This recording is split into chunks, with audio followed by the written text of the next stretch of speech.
अस्सलाम वालेकुम, मैं हूं बाबुल आशमी। आप देख रहे हैं ब्यूटी फैक्ट्स। वैसे तो हम स्किन केयर के बारे में, हेयर केयर के बारे में या हेल्थ केयर के बारे में बात करते हैं, लेकिन आज का ये टॉपिक बिल्कुल डिफरेंट होगा। क्यों होगा उसकी मैं आपको वजह बताता हूँ। मैं अभी यूट्यूब देख रहा था तो मैंने देखा कि हमारी जो पाकिस्तान की सबसे बड़ी यूट्यूबर है मैमुना मुसलमा, उन्होंने एक बहुत अच्छे टॉपिक को बड़े अच्छे अंदाज से बहुत ज़बरदस्त किस्म की बातें करके कवर करने की कोशिश की। वो है हैप्पी मैरिड लाइफ, खुशहाल शादीशुदा ज़िंदगी, अज़दवाजी ज़िंदगी। अब पाकिस्तान में क्योंकि बहुत सारे मसाइल होते हैं, तलाक़ की रेशो दिन ब दिन बढ़ती जा रही है, बीवियां अपने शौहरों से तंग हैं, शौहर अपनी बीवियों से तंग हैं। आपने देखा होगा बहुत सारे लतीफ़े भी बनाए जाते हैं, बहुत सारे मजाक उड़ाए जाते हैं। तंज़ो मज़ाक की एक ये टॉपिक बन चुका है कि शौहर अपनी बीवियों से बहुत ज़्यादा परेशान, तंग और पता नहीं क्या क्या, मतलब हवा बनी हुई है माशरे में।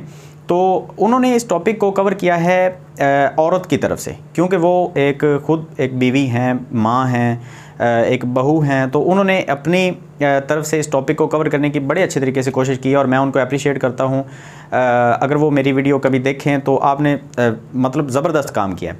तो क्योंकि मैं एक मेल हूँ तो मैं ये कोशिश करूँगा कि मैं मर्द की तरफ से इस टॉपिक को कवर करने की कोशिश करूँ। और अगर वैसे मैं एक चीज़ आपको बताऊं, पाकिस्तान में ये ट्रेंड तो बहुत आम है। आपने देखा होगा ट्विटर पे, यूट्यूब, इंस्टाग्राम, फेसबुक वगैरह पे आपको हर जगह पे जो है वो किसी के ऊपर तनकीद करते हुए लोग तो नज़र आते हैं, लेकिन किसी के तारीफ़ करते हुए नज़र नहीं आते। मैंने पहले भी एक वीडियो बनाई थी, उसमें मैंने मरियम परवेज़ और मैमुना मुसलमा के बारे में बड़े अच्छे तरीके से उस टॉपिक को कवर किया था और आप सब लोगों ने बहुत पसंद भी किया था। लेकिन कुछ लोगों ने सिर्फ थंबनेल देख के मुझे गालियाँ निकालना शुरू कर दिया था। हालाँकि मैंने उनको पॉजिटिव वे में वीडियो बनाई थी, मैंने उनके ऊपर कोई नेगेटिव कमेंट नहीं किया था। मैंने बहुत अच्छे तरीके से उनकी तारीफ़ की थी उस वीडियो में कि वो बहुत अच्छा काम कर रही हैं, ठीक है। और उन्होंने बहुत अच्छे अच्छे रिव्यूज़ भी दिए। अब ये जो काम उन्होंने किया वो बहुत अच्छा किया, तो इसलिए मैं भी चाहता हूँ कि इस काम को आगे बढ़ाया जाए। और इस टॉपिक की वाकई सच में बहुत ज़रूरत थी और मेरे जहन में भी चीज़ ये फौरी ड्रिल की कि वाकई इस टॉपिक को अगर हम कवर करना शुरू करेंगे, आज से हम अगर स्टार्ट करते हैं मैरिड लाइफ के बारे में बात करना, तो हो सकता है कुछ लोग जो हैं वो हमारी बातों से थोड़ा सा कुछ सीख सकें।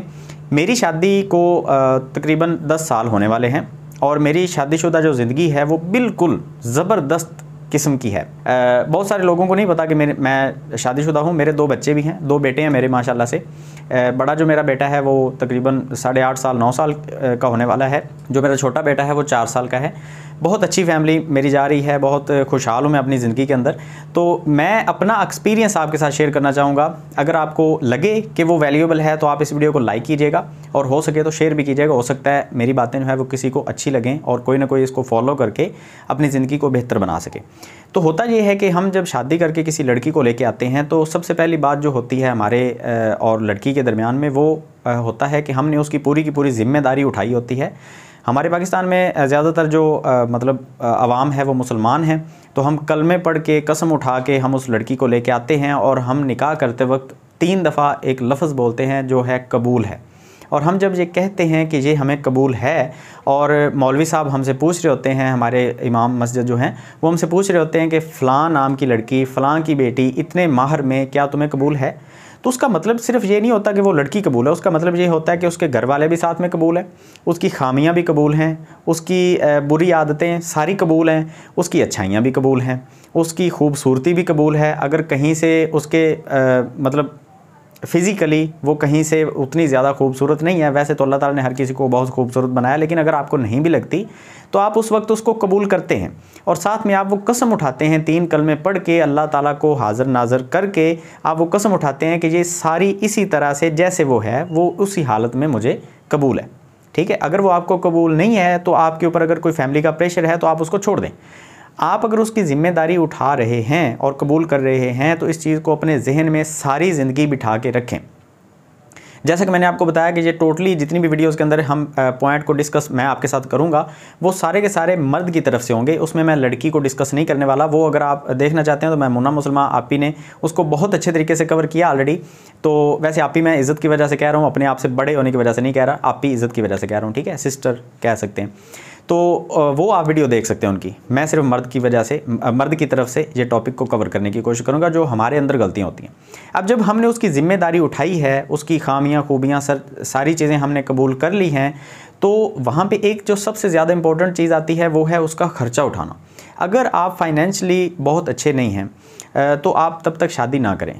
ये अल्लाह का वास्ता कि आप शादी ना करें। शादी करके आप 2-3 नहीं 2 फैमिलियों को आप तबाह कर देंगे। आप अपने घर वालों को अजियत देंगे, परेशानी का बायस बनेंगे। आप अगर एक अलग कमरा भी उसको नहीं दे सकते, एक अलग घर तो दूर की बात है, अगर एक अलग कमरा दे के उसको नहीं रख सकते तो आप शादी ना करें। अगर आप उसको मंथली सिर्फ उसके जो पर्सनल अखराजात हैं अगर आप वो भी नहीं उठा सकते, जिसके अंदर कोई एक सूट है, मंथ के अंदर एक तो जिस्म के ऊपर पहनने के लिए एक सूट तो चाहिए, थोड़ा बहुत मेकअप, थोड़ा बहुत खाने पीने के लिए, कभी कभार बाहर ले जाने के लिए अगर आपके पास खर्चा नहीं है तो आप शादी ना करें, तब तक ना करें। आप जितने भी आप मुश्किल हालात गुजार रहे हैं, वैसे आपको काफ़ी सारे उलमाए दीन, मुफ्तियान कराम साहब ये कहते हुए नज़र आएंगे कि आप शादी कर लें, देखा जाएगा अल्लाह ताला ने आपका ज़िम्मा उठाया हुआ है। वो बिल्कुल ठीक है, मैं उनकी बात को डिनाई नहीं कर रहा, लेकिन उन्होंने ये कहीं भी नहीं कहा कि आप काम को हाथ ना लगाएं, आप जो है वो बिज़नेस ना करें और घर में फ़ारग बैठे रहें और शादी करके ले आएँ, अल्लाह ताला ऊपर से कुछ ना कुछ फेंक देगा। ऐसा नहीं है, आपको काम करना पड़ेगा और जब तक आप काम नहीं करते तब तक आप शादी भी ना करें, ठीक है। तो दूसरे पॉइंट के ऊपर आते हैं। जब आप शादी करके ले आते हैं, चलें ठीक है, मान लिया आप फाइनेंशियली तौर पे इस काबिल हैं कि आप एक लड़की का खर्चा तो कम से कम उठा सकते हैं। तो दूसरी बात यह है कि आपके अंदर आपके आपस में जो मामलात हैं वो अपने घर वालों के साथ डिस्कस ना करें। आप अपनी माँ के साथ, बाप के साथ, अपने बहन भाइयों के साथ, अपनी बीवी के जो मामलात हैं उसको डिस्कस ना करें। अगर आप ये चाहते हैं कि आपकी बीवी आपकी पीठ पीछे आपका जो है वो गिला ना करे, आपकी बुराइयां ना करे, तो ये भी कोशिश करें कि आप भी उसकी पीठ पीछे अपने माँ बाप बहन भाइयों के साथ उसका गिला ना करें और आपके दरमियान में जो प्राइवेसी है उसको प्राइवेसी ही रहने दें, उसको किसी के आगे जाके खोल ना दें, ठीक है। अगर कभी लड़ाई झगड़ा होता है, जो तीसरी बात है, अगर कभी लड़ाई झगड़ा होता है तो उसके ऊपर हाथ कभी भी ना उठाएं। देखें, एक बहुत सोचने वाली बात है कि आप अगर उसके ऊपर हाथ उठा रहे हैं और ये सोच के उठा रहे हैं कि वो आपकी बात माने, तो क्या जब आप उसके ऊपर हाथ उठाएंगे, उसको मारेंगे, उसको तकलीफ़ देंगे, तो उसके बाद उसका दिल करेगा कि वो आपकी बात मान ले? बिल्कुल नहीं करेगा। उसके अंदर जो नफ़रत की वैल्यू है, जो नफ़रत का ग्राफ है, वो एकदम से बढ़ जाएगा। और जो इंसान किसी से नफ़रत करता है, क्या वो उसकी बात कभी मानता है? नहीं मानता।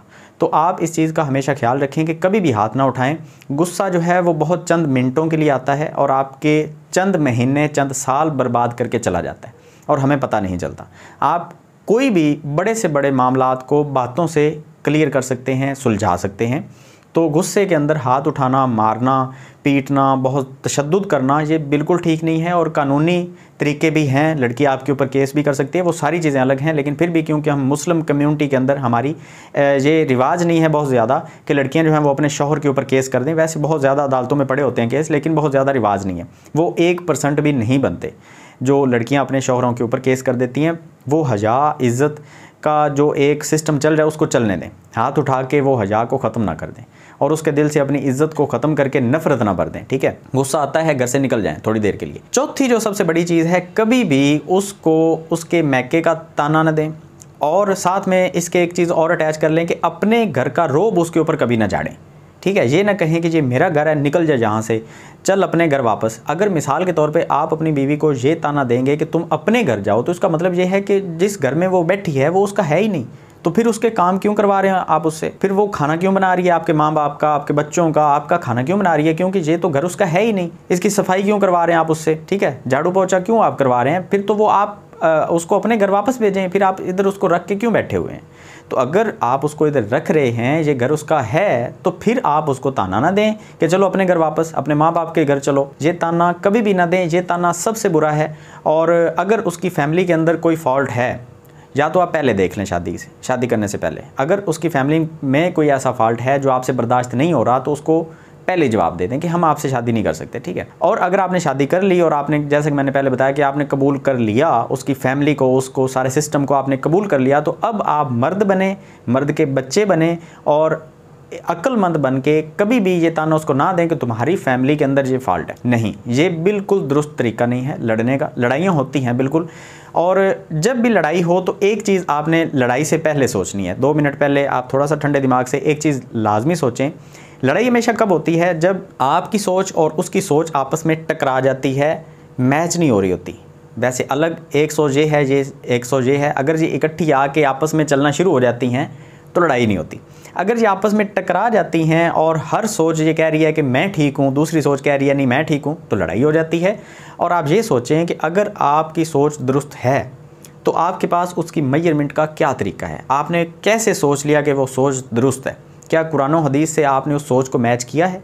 अगर तो ठीक है, आपने कुरान पाक या हदीस पाक का कोई हवाला रखा हुआ है, किसी नबी, किसी वली, किसी पैगंबर की ज़िंदगी से आपने वो हवाला निकाला है और आप जो बात कर रहे हैं वो बिल्कुल दुरुस्त है और आपकी बीवी की बात दुरुस्त नहीं है, तो फिर उसको बैठ के समझाएं, आप उसको वो दलील दें। अगर वो दलील नहीं मान रही तो आप उसकी माँ या उसके बाप से जाके बात करें कि आप अपनी बेटी को प्लीज़ ये बात समझा दें, प्यार से बात करें। उनको भी ताना देने की ज़रूरत नहीं है। एक तो उन्होंने अपनी बेटी को आपके हवाले कर दिया, ऊपर से आप उनके जाके दिल आज़ारी करें, तो बिल्कुल ये दुरुस्त बात नहीं है। आप उनके पास जाएं, अच्छे तरीके से खुश इखलाकी से उनसे कहें कि हमारे घर में ये मामलात हैं, प्लीज़ कोशिश करें कि आप अपनी बेटी को मेरी तरफ से समझा दें। ठीक है, अच्छे तरीके से भी समझाया जा सकता है। और फिर ये एक बात ये भी आती है कि हो सकता है आपका मौक़िफ़ ही गलत हो, आपका मौक़िफ़ जो है उसके ऊपर आपके पास कोई दलील ही ना हो। अगर कोई दलील नहीं है तो फिर आप कोशिश करें कि उसका मौक़िफ़ जो है वो अगर भारी है, उसकी बात ठीक है, तो फिर आप अपने दिल के ऊपर पत्थर रख के अपनी मर्दानगी को थोड़ा सा दबा के आप उसकी बात मान जाएं। और ये हमारे नबी का तरीका भी है कि नबी करीम सल्लल्लाहु अलैहि वसल्लम ने कभी नहीं कहा कि औरत को नाउज़ बिल्लाह पाँव की जूती बना के रखें या अपने हुक्म के नीचे दबा के रखें, कभी नहीं कहा। इज़्ज़तमंद और इज़्ज़तदार जो शख्स हैं वो अपनी बीवी को मलका बना के रखते हैं और उनके काफ़ी सारे हुक्म जो हैं उनकी तकमील करते हैं। ये बिल्कुल दुरुस्त है और इसमें मर्दानगी के ऊपर कोई उंगली नहीं उठती। मैं वैसे मजाक कर रहा था, ठीक है। तो ये तरीका भी बिल्कुल आपने नहीं करना। और सबसे जो बहुत मतलब बार बार मसले बन रहे होते हैं, घर में लड़ाइयाँ हो रही होती हैं बच्चों की वजह से, तो बच्चों के जो मामलात हैं उनको थोड़ा सा प्यार से डील करने की कोशिश करें। हालांकि मैं खुद बहुत जज्बाती हो जाता हूँ, घर में अगर कोई बच्चों की लड़ाई झगड़े कुछ ऐसे होते हैं तो मैं खुद अपने ऊपर कंट्रोल करना मेरे लिए बहुत मुश्किल हो जाता है। तो मैं कोशिश करता हूँ मैं थोड़ी देर के लिए बाहर निकल जाता हूँ या मैं ऊपर, मेरा ये कमरा है, मैं ऊपर आ जाता हूँ, ठीक है, थोड़ी देर के लिए अकेला हो जाता हूँ।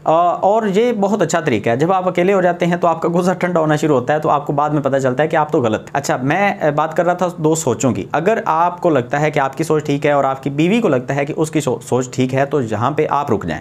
आप उसके ऊपर तवक्को ना रखेंगे वो समझ जाए, आप खुद समझदार बन जाएं और समझदारी वाला फैसला आप करें। अमूमन जो लड़के हैं वो बड़े होते हैं लड़कियों से और शादी होती है। आप उम्र में अगर बड़े हैं तो आप बड़ों वाला ही फैसला करें और आप ये सोचें कि क्या आप अपनी जो सोच है उसको इतना तब्दील कर सकते हैं कि वो किसी और की तरह बिल्कुल मैच हो जाए। क्या आपकी सोच मुकम्मल तौर पे आपकी बीवी के साथ मैच हो सकती है? मतलब जो वो सोचती है वही आपके अंदर ट्रांसफ़र हो जाए? नहीं हो सकता, मुमकिन ही नहीं है। अल्लाह ताला ने हर किसी को अलग अलग बनाया है, हर किसी को अलग जहन, अलग शक्ल, अलग सोच दी है। तो अगर आपकी सोच आपकी बीवी के साथ मैच नहीं हो सकती तो फिर उसकी सोच आपके साथ भी मैच नहीं हो सकती। और कहीं भी अल्लाह ताला ने या हमारे नबी करीम सल्लल्लाहु अलैहि वसल्लम ने ये हुक्म नहीं दिया कि बीवी जो है वो बिल्कुल अपने शौहर की सोच को अपना ले। ये कहीं भी हुक्म नहीं आया। दोनों ने मिलजुल के घर चलाना होता है और कहीं भी आप ये ना सोचें कि आप तो बिल्कुल ठीक हैं और वो बिल्कुल गलत है। अगर आप ये सोचने लग गए तो फिर आपकी शादीशुदा ज़िंदगी जो है वो तबाहकुन है, बिल्कुल बर्बाद है, आप खुश नहीं रह सकते। और बाकी और भी काफ़ी सारी चीज़ें हैं डिस्कस करने के लिए, लेकिन वीडियो ऑलरेडी बहुत लंबी हो चुकी है। उम्मीद करता हूँ कि काफ़ी सारी चीज़ें जो हैं वो मैंने अपनी ज़िंदगी से कुछ जो सीखी हैं वो मैंने आपके साथ डिस्कस की हैं और हमारे मुआशरे में इधर उधर देख के मैंने आपके साथ कुछ चीज़ें जो हैं वो शेयर की हैं। तो उम्मीद है कि वो चीज़ें आपके काम आई होंगी, आपके जहन में आई होंगी और आपके काम भी आएंगी। तो इस तरह के टॉपिक्स मज़ीद भी कवर करने की कोशिश करूँगा। दुआ में याद रखिएगा। अल्लाह हाफ़िज़।